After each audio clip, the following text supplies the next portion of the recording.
Good morning students, myself Renu Soren, teacher of St. Michael's Academy, Betia. Welcome to e-learning classes.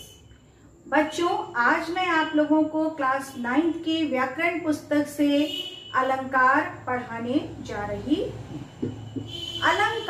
अलंकार का अर्थ आभूषण या श्रृंगार। काव्य के आभूषण अर्थात सौंदर्यवर्धक गुण अलंकार कहलाते।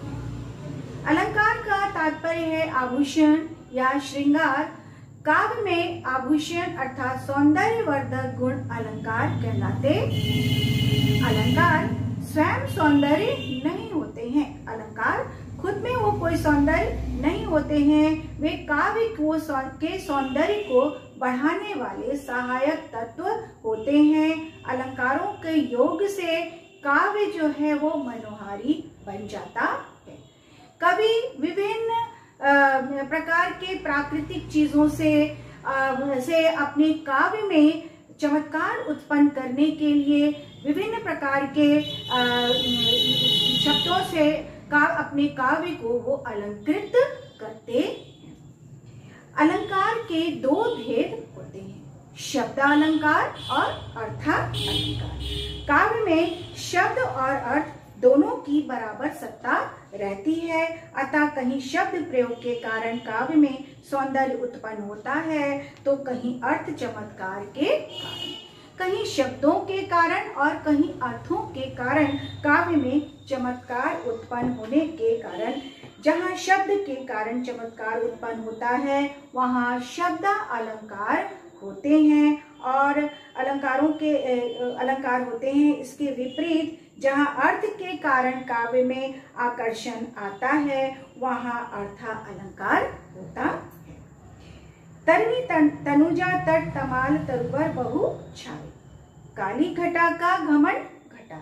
इन दोनों उदाहरणों में विशेष व्यंजनों के प्रयोग से काव्य में सौंदर्य उत्पन्न हुआ है। यदि पहले उदाहरण में तरनी की बजाय हम उसका पर्यायवाची अर्थात सूर्य रख देते तो तनुजा के बजाय उसका पर्यायवाची पुत्री और तट की जगह उसका पर्यायवाची हम किनारा रख देते तो काव्य का सारा चमत्कार जो था वो जाता रहता।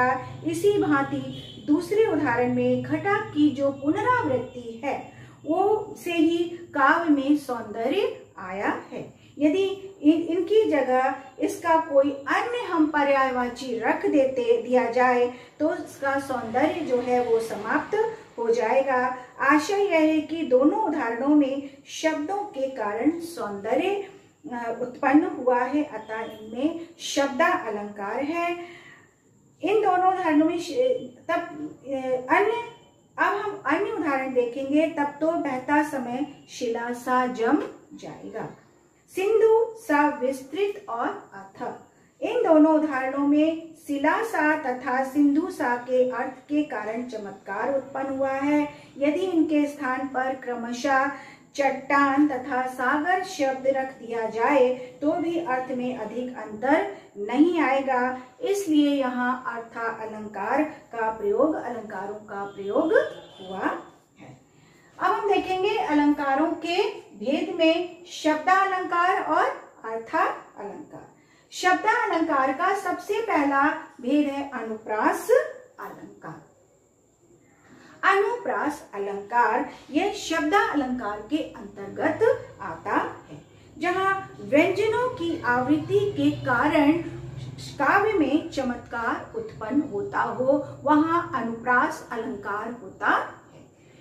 जी हाँ बच्चों, जहाँ व्यंजनों की आवृत्ति के कारण काव्य में चमत्कार उत्पन्न होता हो या काव्य में खूबसूरती आती हो वहाँ अनुप्रास अलंकार होता है।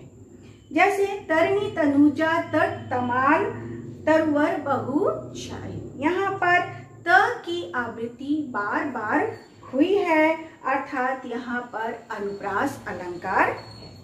ध्यान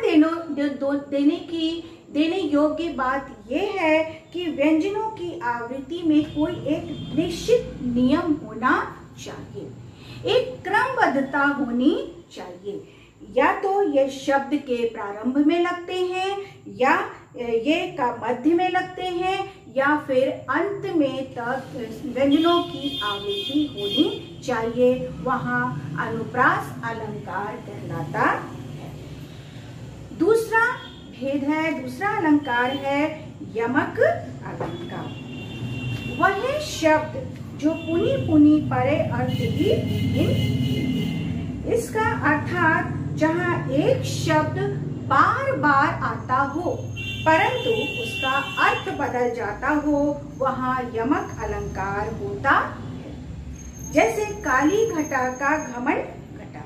यहाँ घटा शब्द दो भिन्न अर्थों में प्रयोग हुआ है।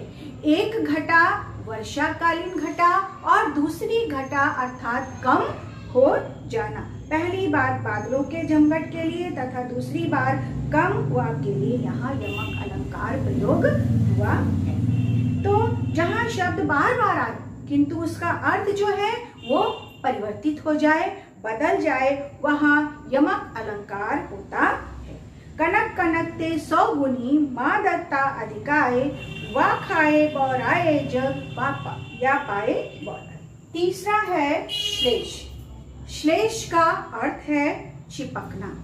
श्लेष का तात्पर्य होता है चिपकना, अतः जहाँ एक शब्द के एक से अधिक अर्थ निकले वहाँ श्लेष अलंकार होता है। श्लेष अलंकार का तात्पर्य, श्लेष का तात्पर्य होता है चिपकना, अर्थात एक शब्द से अनेक शब्दों का शब्द चिपके हुए हों या उसके अनेक अर्थ निकले, वहाँ श्लेष अलंकार कहलाता है। जो रहीम गति दीप की कुल कपूत गति सोए, बारे उजियारे करे बढ़े अंधेरे। यहाँ बारे के दो अर्थ हैं, जलाने पर तथा बचपन में। बड़े के भी दो अर्थ हैं, अर्थात बड़े होने पर तथा बुझने पर। मिस्टर जगदीश, आप चाहे कुछ भी कहें, मैं इस जगदीश की ही कृपा मानता हूँ। एक जगदीश से तात्पर्य हो गया ईश्वर और दूसरे जगदीश का तात्पर्य हो गया नाम से, अर्थात जगदीश नामक व्यक्ति तथा ईश्वर। बच्चों, आज मैं आपको ये अलंकार, शब्दालंकार समाप्त करती हूँ। नेक्स्ट क्लास में मैं आपको